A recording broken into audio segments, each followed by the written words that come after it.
Welcome to the Interesting People I Know podcast. I'm your host, James Oliver, and this is a Positive Worth production. You've joined me on my journey of holistic learning as I talk with people about the 5 F's: field, family, finance, fitness, and faith. Today's guest is an executive coach and entrepreneur with over 2 decades of leadership experience. Her coaching is responsible for me getting tens of thousands of dollars in raises over the years, and was instrumental in me getting all of my past leadership positions. In addition to that, it's kind of her fault that I became a coach. So without further ado, join me for my conversation with... I'm Patti Cotton, and I am an executive coach to CEOs and their executive teams. Okay, and how long have you been doing that? I've been doing that since 2010. Okay. So quite a bit now. Yeah, so you're coming up on 14 years. And on your website, it shows that you have talked to quite a few different people across many industries.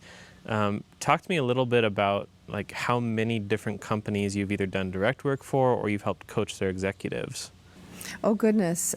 So there have been probably by this time, I want to say hundreds conservatively, because I have a really full practice. Okay. And that's either engaging with the company's top administration to do several things, such as coach the CEO, the executive team, work with the managers and group coaching and so forth, or simply coach the CEO or top executive that is really needing a brain trust. Okay. So probably hundreds of companies, although, as you notice, I'm industry agnostic. Yeah. Yes. Yeah. Yes. You've done everything from looks like healthcare to Boeing to all kinds of private sector and public sector alike. So, yeah.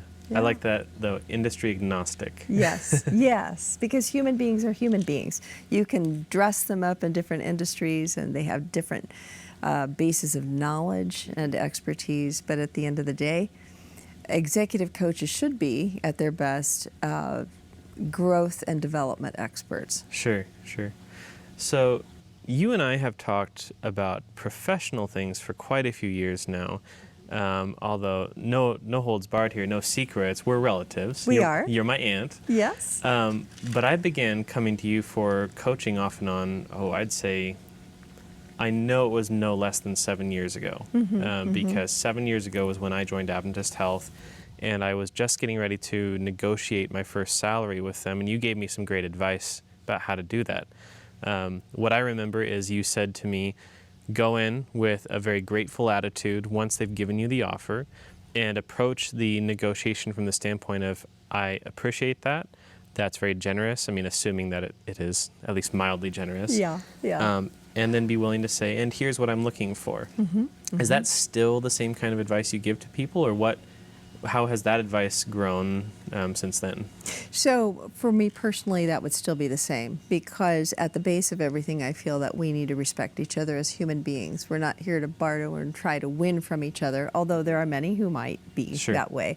I always come from a mutual respect standpoint. Okay. And so thanking them for the offer and respectfully sharing what I am hoping and looking for would still be my approach. All right. I'm going to hit pause for 1 second here, and I'm just going to double check the camera angle. Okay, and we're back with better camera angles now, hopefully. We are. And I want to just add a little bit to what I was talking about. You know, there are a lot of companies, a lot of people who will not operate with mutual respect. Sure. And you have to deal with that. But if you're the person of integrity walking into the room, understanding that it is perhaps one of your hopefully top values to respect yourself and other human beings, then that's how you're going to come at that. Yeah. Whether or not they choose to haggle, undermine, or to edify what you're bringing in, you still need to be you. And so that's why I would say that is still my approach, to respectfully thank them and to respectfully share what you're looking for if there's a difference or a gap to be negotiated. Sure. What do you do in a job market like today, though, where you have companies that perhaps no longer have to just take whoever they can hire? They actually have a choice of who they want, and you might be in a position where you feel like you don't have good options. You have to select from a couple of bad ones, or maybe you only have one bad option, or you're out of work. What do you tell people then? So I would say this: what's your bottom line? What's your BATNA? We call that in negotiating.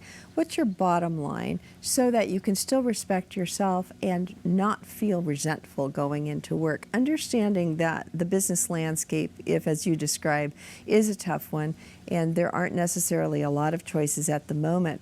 To say to yourself, what am I willing to do right now to gain a foothold, and then reevaluate in a year, 18 months to see where you are. Sure. It depends on your values. What's most important, your priorities and your values. And then can you, knowing those, respectfully enter into, and when I say respectfully, have your self-respect, feel grateful, don't feel resentful about going to work every day. Can you accept this job here, knowing that the landscape is going to change and that you can reevaluate in a while? Yeah. Now, you and I have talked for hours before, and I know we could talk about some of this for hours and hours on end. I really want to hear a little bit more now, before I get myself too distracted on other topics, about your journey into coaching. How did you start? What was your, how did you get off the ground? Because I'm in that very journey right now. I'm trying to add coaching among a couple of other things. It'd be great if podcasting made money. So I think this is that point where you're supposed to say like and subscribe. Yes. But how did you get into coaching and even have a hope that was going to pay the bills? So I really had the mindset from very small on the playground. I would look around and see the kids that hadn't been chosen for a team, and I didn't feel sorry for them. I just couldn't understand why nobody included them. So I would run over and we would figure out what they loved to do, and we would figure out how to be a team of sorts and run off and go do things. So I was always looking for potential. Okay. So that's a driver for me. Now fast forward that to my working life and where I became inspired specifically for coaching. That was when I was a chief development executive at a large healthcare system, and I was put in charge of fundraising for 5 hospitals. And there was a smattering of different things that had to be done: new initiatives, clean up old initiatives, figure out problem initiatives, and so forth. And so with the help of some good consultancy, I really got my feet off the ground there. Sure. By one particular consultant who taught me how to bring my thoughts about strategy onto paper in a way that was understandable to others. So I came up with a strategic plan for the 5 hospitals, and at the time, it was a tough business landscape for that facility, and we were very limited as to who we could hire. Okay. And so I had been charged with raising $11.3 million over 5 years, I think. So just a little. Just a little. Yeah. Yes, mind you, double your salary, right? approximately. And they didn't have any near that annually, historically, that would say we could do that. So came up with the strategies, put these down on paper, and what really needed to be done in an actionable way, understanding that we needed to hire people, but that there were no experts. So I hired people straight out of college and actually had to teach them how to do the rudiments of fundraising while running and launching campaigns, which was pretty wild. Yeah. What I discovered during that time was that I love strategic planning, but I'm on fire to develop the human potential that can get us there, wherever there is. And that is really where I fell in love with coaching, when I understood that you could help people rise and become more of themselves to do greater and better things to impact the better good. That's where I fell in love with coaching. Okay, so you fell in love with coaching, and now you get to a point where I know there's a whole other story that we could or maybe shouldn't go into either way about how you got in, how you left that position and then began to step out on your own and began coaching. But right. But how did you get your first client? How did I get my first client? I didn't know. I thought, you know what, people know me. I'm going to hang up my shingle, and my phone wasn't ringing. I thought, I don't understand this. But I also didn't understand marketing. And so I had to quickly learn that it's not the fanciest of websites that you put up. It's not, whatever that is. It's starting with your warm contacts. So what I actually did was I interviewed 8 executives in key positions, and I asked them what their top challenges were. Give me your top challenges. I want to put together a survey, and then I want to share what I'm doing. So I interviewed these executives one by one, compiled the list of challenges that they were facing, and they were pretty much the same. And then went back to them and shared, this is what you and your colleagues are saying. These are the things you have tried. Would you be interested in something that could help you get there? And I pitched my coaching. And that's how I really got my first client. Okay. Yeah. So yeah. of those 8, one of your first clients was in that pool? Yes, yes. Okay. There were actually 2 that said yes. The Cool. others started talking about me, which helped to leverage my visibility, which was really great, and off and running. So I often tell my students, because I teach executive coaching at the master's level at a university here, I tell them, start with who you know, and start with being interested, truly interested. Find out what their challenges are, and then share what you can do for them, and you will at least have shared with a few people what you're doing, and they'll go talk about you. So Yeah. it's been 13 years now. What did you charge for those first clients? What did I charge for first clients? Boy, 13 years back, when a loaf of bread was 5 cents. Yeah. Let's see. What did I charge for my first clients? So understanding that a package of 6 months was twice a month coaching for 6 months, because, sidebar here, you're really not going to see lasting change until about the 8th to 12th session. Okay. You're going to do a lot of groundwork, but the client has to make a lot of internal shifts that embrace the mindset and the actions they're taking, so they actually integrate and become, rather than, oh, this is a checklisty programmatic thing I'm doing, right? So you have to become more, and you're going to really start seeing those shifts about the 8th to 10th session of the 12 sessions.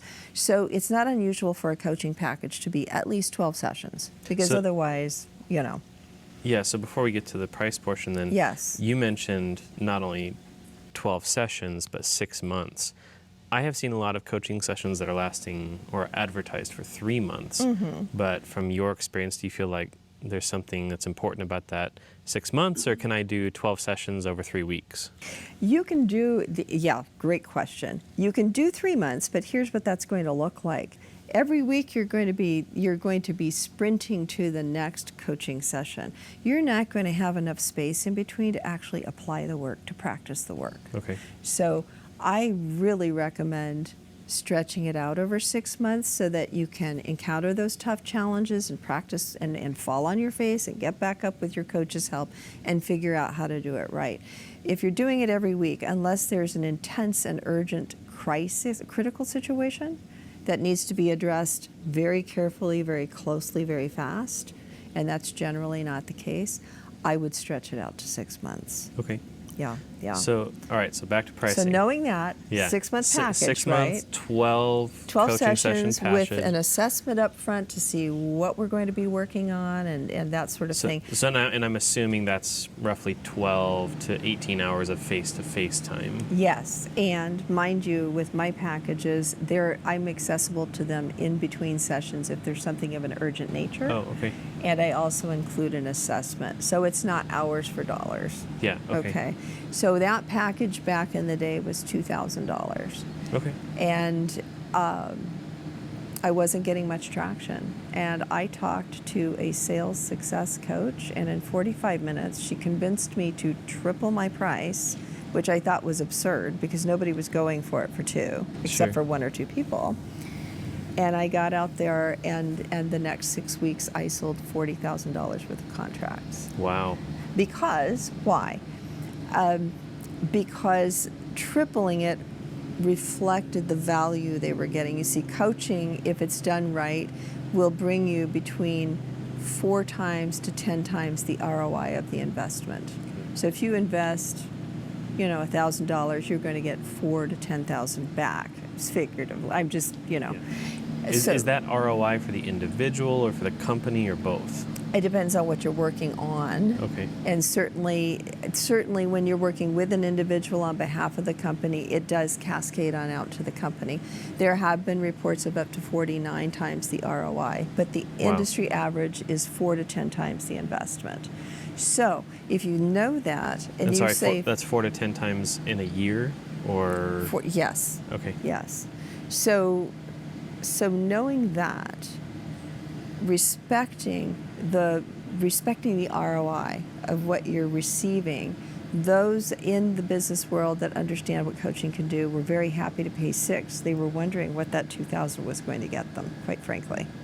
It was to the point where psychologically it was actually denigrating to the idea of coaching. Yeah. Yeah. So, okay, so we understand how you got your first client. I understand some of the pricing model. How did your faith play into what you did? Oh goodness, my faith on a couple levels. First of all, I have great faith in God. That's, He drives everything for me. And so I have to say that I had faith because I knew He was on my side and I felt convicted that this was my next calling. But then I had faith in me as well because this, we being relatives, we come from a family of entrepreneurs and we can trace back at least 5 or 6 generations of business owners / entrepreneurs, right back down to the village smithy, right? We always were, we were business owners. And so that was already in my blood. And so I had faith because I had seen my parents do this. We heard stories of our grandparents doing this and so forth, that it could be done. Now, faith is a great thing because it's the, hey, I can do this part. But the science part of it, if you will, is that you have to understand that it's already been done. And to do that, you have to see other people that have done it and you have to find out how they did it. Yeah. And so it comes back to that strategic action plan when I was in development, in corporate, saying, you know what, I know that with a good plan that's proven, I can get there. So I had the mindset and I had the plan. So that was, it was not easy for me, but it was simple. Yeah.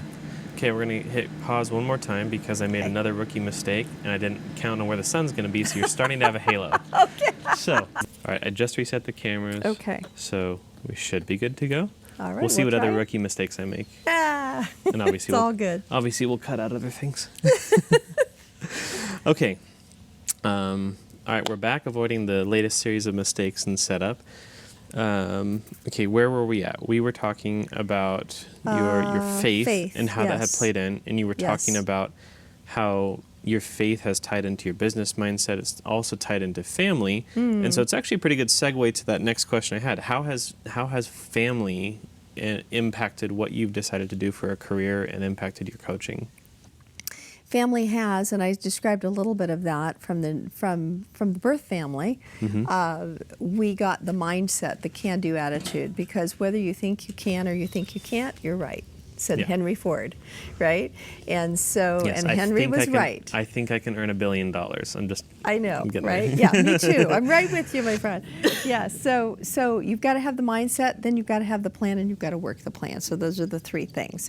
And we witnessed that, we lived that, we girls growing up, because whether Dad was pastoring, teaching, or building a small healthcare empire or whatever it was, there was always the man, I can do it. Here's what I'm going to do, here's the plan, and I have to work the plan, and if I fall down, I'm just going to get back up, because it's how many times you get back up that counts, right? And so there's that. My own family here has been very supportive of me, which has been a real blessing. And there have been really lean times. I stepped out to do my own business during the recession. 2010, 11, 12 were some of the worst. That was when we had the stock market crash, the whole, or a little earlier than that. But it was a tough period.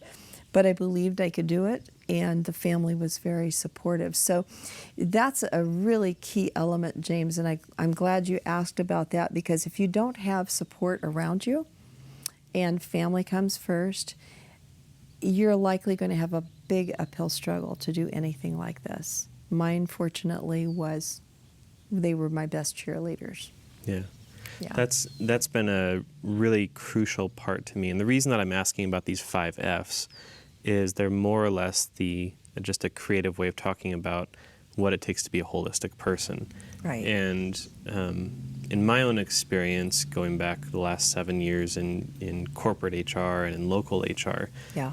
I have seen many successful leaders. I've seen many unsuccessful ones. I've had my own moments of great successes and failures along the way.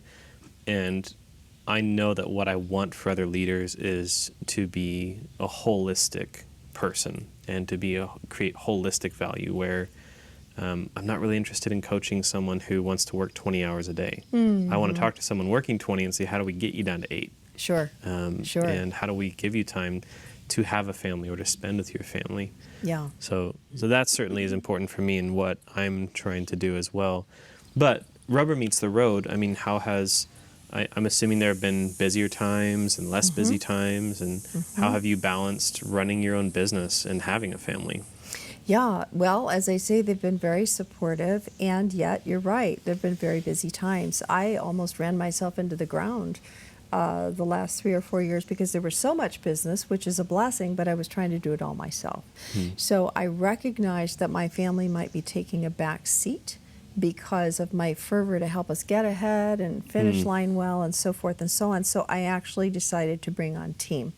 So now I have 3 coaches that can come on with me and do some of the work, and I can then respect my work ethic value and my family value, because those two can certainly collide when you own your own business. So I asked myself what was more important and how could I configure it so I could have it all, because that's a cotton question.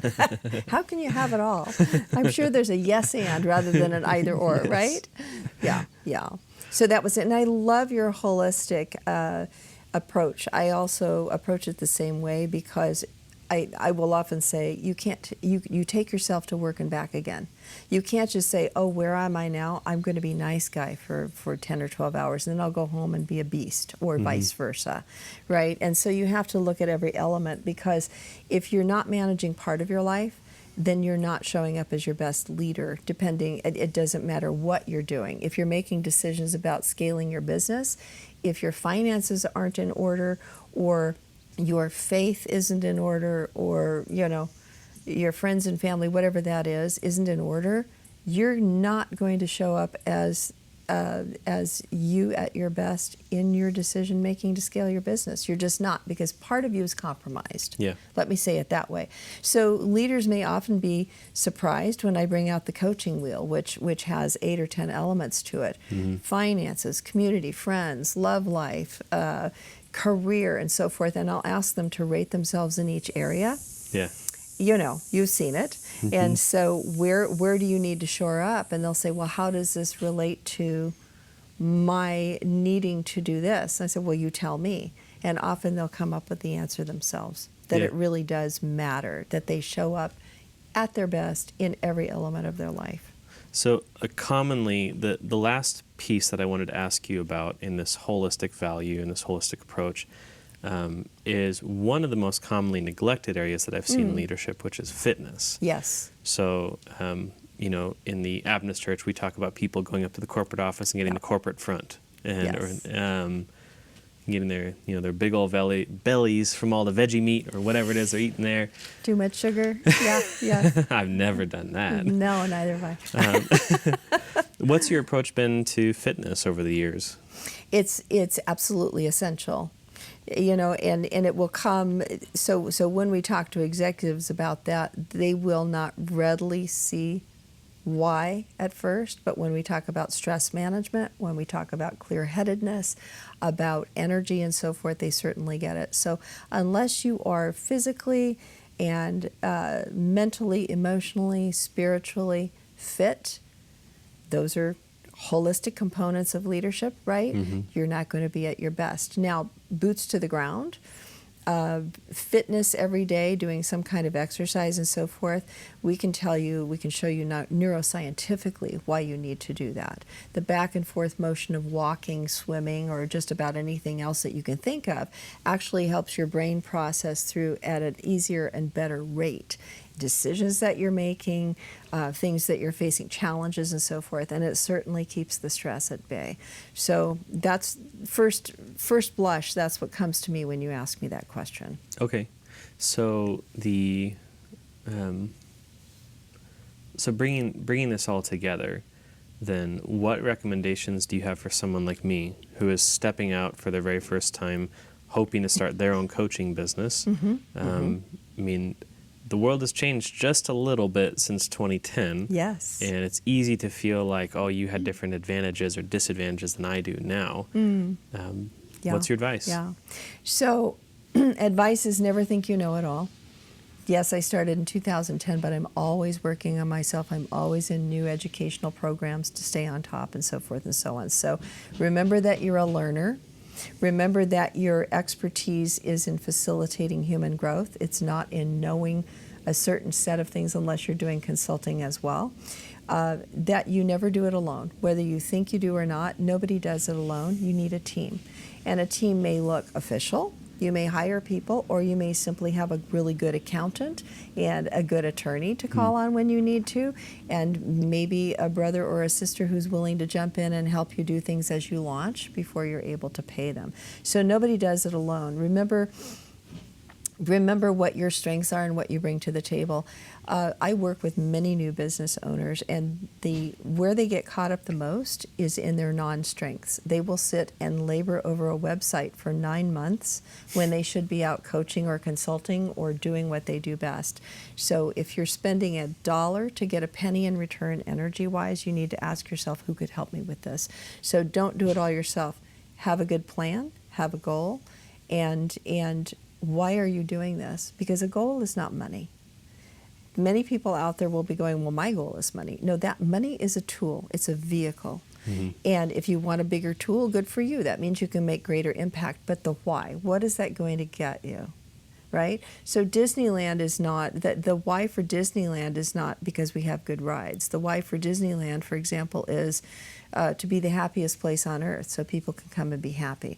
And I won't argue with politics or whatever is going on at the moment, but just to use that example, world hunger is not to make sure that we get boatloads of food over to Africa. It is so that no child goes hungry. What is your why? What is your vision? Have a vision, have a plan to meet the goals that will feed that vision, and remember that you can do it. Others have done it before. Ask them for help. Nobody does it alone. Yeah. Well, Aunt Patti, thank you so much for taking the time to sit down and being willing to put yourself on camera for me. Any final tips for anyone that wants to reach out to you and receive some coaching? How do they contact you? Sure. So they contact me at Patti@patticotton.com. And that's Patti with an I. Okay. So they can reach out that way. And James, my dear nephew, it has been an absolute privilege and pleasure to be with you today. This is cool. fun. Yeah. All right. Yeah. I think we'll just end it there. All right. Done. Thank you. All right. Thank you, sir. Yeah, thank you. All right. Hey, right. do you want some fizzy water or something? I will go inside and drink a little water. Okay. I'm going to take these cards in and clear them now. We also have lemonade if you want. Okay, we are done. James is going to come in and get something to drink here. Don't forget to tell Peter to smile. He looks really nice when he smiles, but he gets serious, and he looks serious. He can look like he's frowning.